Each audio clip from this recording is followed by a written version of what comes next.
안녕하십니까. 오늘은 영국과 미국의 트럭 운전사 부족이 불러온 전 세계 수출 및 생필품 대란에 대해 정리해드리는 시간을 가져보고자 합니다. 해운 대란이다, 수출 대란이다, 뉴스에서 많이 들어보셨을 겁니다. 부산항에 컨테이너가 6단까지 쌓여있다는 소식도 있었죠. 기사를 보시면 상하이 컨테이너 지수가 얼마니 이런 거 잘 나오는데요. 개인적으로 잘 와닿지 않죠. 이 수치는 부산항에서 LA까지 40피트짜리 컨테이너 하나를 보내는 데 드는 운임입니다. 코로나 이전 1,500불대였던 운임이 공식적으로 4배 이상 올랐는데요. 실질적으로 수출할 때 드는 운임은 9월 기준으로 1만 불을 넘어서고 있습니다. 감이 잘 안 오시죠? 대략 40피트 컨테이너 한 박스에 20톤 정도가 들어갑니다. 즉 20톤짜리 물건을 미국 LA까지 수출하는데 코로나 이전에는 대략 200만원 정도 들던 것이 지금은 1200만원 주고도 컨테이너를 못 구할 정도로 운임이 올랐다는 겁니다. 20톤 기준이니까 대략 이해하기 쉽게 1톤으로 나누면 어떤 물건 1톤을 미국으로 보내는데 현재 운임만 60만원 가까이 든다는 겁니다. 매우 심각하죠. 오늘은 왜 이런 상황이 벌어지고 있는지에 대해 한번 순차적으로 정리해 보겠습니다. 코로나 발생 초기로 한번 돌아가 보겠습니다. 처음 대부분의 확진자는 중국에서 나왔죠. 2020년 2월에는 특히 어마어마했습니다. 전 세계 확진자의 대부분이 중국인이었으니까요. 해고의 천국인 미국에서 큰 비중을 차지하던 중국에서 오는 화물이 급격하게 줄어들기 시작하니까 한 달 만에 항구에서 일하던 근로자들을 대량으로 해고하기 시작합니다. 당연히 항구에서 나가는 화물도 줄어드니까 트럭 기사들도 추가로 해고합니다. 이때까지는 이게 합리적 조치라고 생각했겠죠. 2020년 3월 들어 중국이 미친듯이 확진자 검사를 늘리고 셧다운에 들어가면서 중국의 확진자 수가 겉으로는 감소하기 시작합니다. 그리고 5월 23일 중국은 처음으로 이날 전국에서 확진자가 없었다고 발표했고 그 이후에도 한동안 한두 자릿수의 확진자만을 유지합니다. 그리고 본격적으로 공장을 돌리기 시작합니다. 6월부터는 수출도 급격하게 회복되기 시작하는데요. 반대로 이 시기부터 미국의 확진자가 급격하게 늘어나기 시작합니다. 이 시기 미국의 트럼프 대통령은 미국으로 많은 물품을 수출하는 기업에 관세를 부과하기도 하고 반대로 미국 내로 공장을 이전하는 기업에 많은 혜택을 주게 되면서 최대한 많은 제조기업들을 미국 국내로 유치하는 정책을 피게 되는데요. 덕분에 미국 내 물류의 중요성도 상당히 높아지게 됩니다. 공장이 계속 국내로 들어오니까 트럭 운전수들도 더 필요한 상황이었죠. 하지만 아까 초기에 해고당했던 트럭 운전수들이 코로나에 대한 두려움으로 업무에 복귀하지 않기 시작합니다. 더군다나 이 당시에는 백신이 아직 나오기 전이었으니까요. 정부에서는 일을 안 해도 돈을 챙겨주고 있고 여기저기 이동해야 하는 트럭 운전이라는 직업이 그만큼 코로나 바이러스에 취약하다는 생각으로 많은 트럭 운전사들이 실업 수당을 받아가면서 쉬게 됩니다. 여기에 트럼프가 추가적으로 한 방을 크게 날리는데 2020년 6월에 외국인 취업비자 발급을 아예 막아버립니다. 가뜩이나 부족했던 트럭 운전사의 공급을 제대로 막아버린 한 방이었죠. 세계에서 가장 많은 양의 물류가 이동하는 루트가 이 지도입니다. 중국이나 우리나라에서 물건을 실어서 로스앤젤레스까지 바다를 통해 운반하고 그곳에서 바로 배송지까지 이동하거나 아니면 별 표시가 있는 지역이 철도로 운반이 가능한 지역인데요. 항구에서 철도로 한번 운반한 다음 트럭으로 배송지까지 운반하는 경로를 거치게 됩니다. 이 시기부터 트럭 운전사의 수가 본격적으로 부족해지기 시작하면서 이 루트가 삐걱대기 시작합니다. 아까 중국의 수출이 6월부터 본격적으로 회복되기 시작했다고 말씀드렸는데 이 시기부터 2개월간 중국 동부에 엄청난 홍수가 계속됩니다. 산샤댐이 붕괴되느냐 마느냐 하고 뉴스가 나왔던 시기인데요.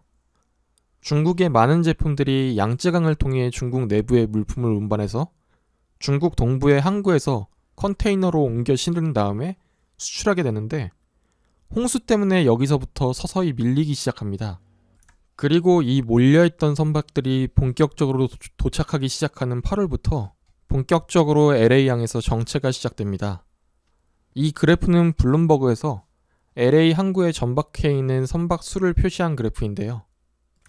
9월에 중국 수출이 본격적으로 회복되고 대호황을 누리기 시작하면서 점점 수출 선박을 늘어나는데, 반대로 미국은 10월부터 급격하게 확진자 수가 늘어나기 시작하면서 국가 전체가 패닉에 빠지게 됩니다. 빨간 선이 10월인데 이 시기를 기점으로 배들이 본격적으로 밀려가기 시작하죠. 이 10월부터 운임도 본격적으로 상승하기 시작합니다. 안 그래도 매년 연말은 세계 해운에 있어서 성수기인데요. 10월에 중국 국경절을 일주일 동안 중국 제조업이 쉬게 되는데, 11월에는 미국의 추수감사절과 블랙 프라이데이, 사이버 먼데이 등 최대 쇼핑 주간이 다 몰려있고, 12월 크리스마스까지 세일과 쇼핑의 대목이 다 몰려있거든요.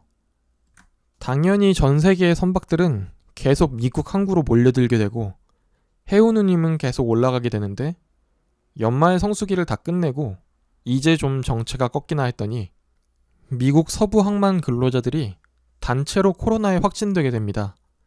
항만 폐쇄까지 언급되던 심각한 상황이었고요. 그리고 이 사태가 수습되기 전에 전 세계의 생필품 시장을 강타할 이슈가 터집니다. 바로 텍사스 지역의 한파인데요.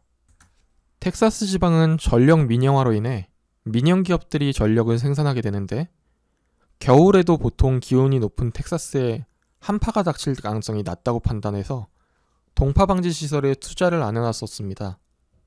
그런데 막상 어마어마한 추위가 닥치자 천연가스가 얼어버렸고 전력 공급이 한 번에 끊긴 겁니다. 문제는 이 지역이 세계에서 화학제품 생산이 가장 많은 곳으로 관련된 생필품들이 어마어마하게 많았다는 거죠. 당연히 수입이 엄청 늘어나게 됩니다. 이 시기 약간 전에 미국의 대통령이 바이든으로 바뀌게 되는데, 진짜 큰일 나겠다 싶었는지 아까 트럼프가 발동해놓은 이민자 관련 행정명령을 바로 폐기시킵니다. 적절한 조치였는데요. 여기서 아무도 예상하지 못한 사태가 한 방 더 터집니다. 바로 전세계 민폐국 일본의 수에즈 운하 봉쇄 사건인데요. 안 그래도 복잡하게 꼬여가던 전세계 생필품 수급에 거의 마무리 한 방을 날렸습니다. 일주일 정도 만에 사태는 해결되었다고 하지만 언제까지 사태가 지속될지 몰랐기 때문에 선박들이 희망봉을 돌아서 유럽으로 가기도 하고 해서 이 사건으로 인해 전 세계 항구의 선박 입항 스케줄이 다 꼬여버렸습니다. 옆나라 중국도 질 수 없는지 선전 지역에 변이 바이러스가 출몰했다면서 무식하게 항구를 통으로 닫아버립니다. 문제는 이 지역이 미국에서 가장 큰 유통기업들 중 하나인 홈디포와 월마트의 물류센터가 존재하는 곳이라는 겁니다. 이렇게 중간중간에 공급망이 꼬여버리자 항구 및 야적장에 물건들이 한 번에 몰리는 일이 잦아졌고, 5월부터는 미국에 본격적으로 트럭 운전수들이 부족해지는 사태가 시작됐는데요. 이 시기 영국과 유럽도 비슷한 상황이 일어나고 있었습니다. 이쪽은 브렉시트 데미지도 있지만요.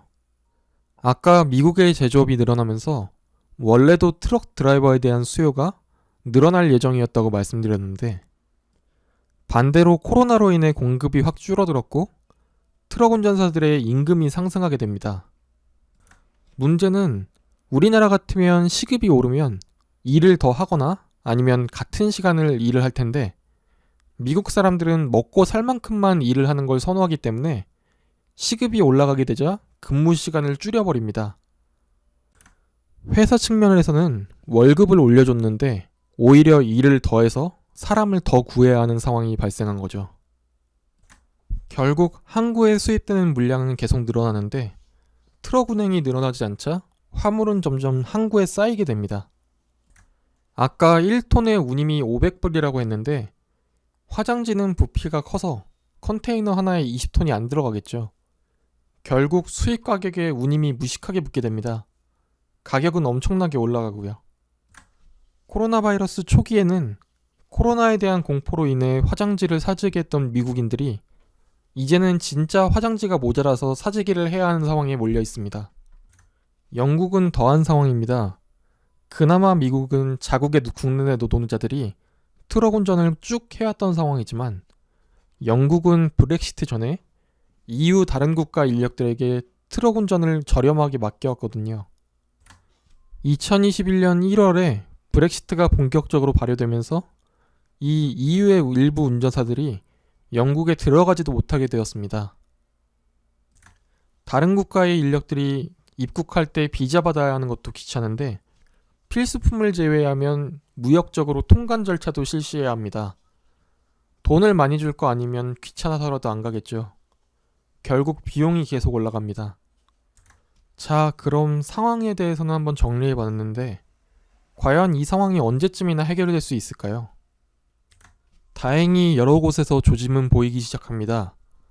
우선 9월 6일부터 미국 연방정부에서 실업급여 제공을 줄이기 시작하면서 그동안 집에서 보조금 받으면서 쉬었던 인력들이 반드시 일을 해야 하는 상황으로 가고 있거든요.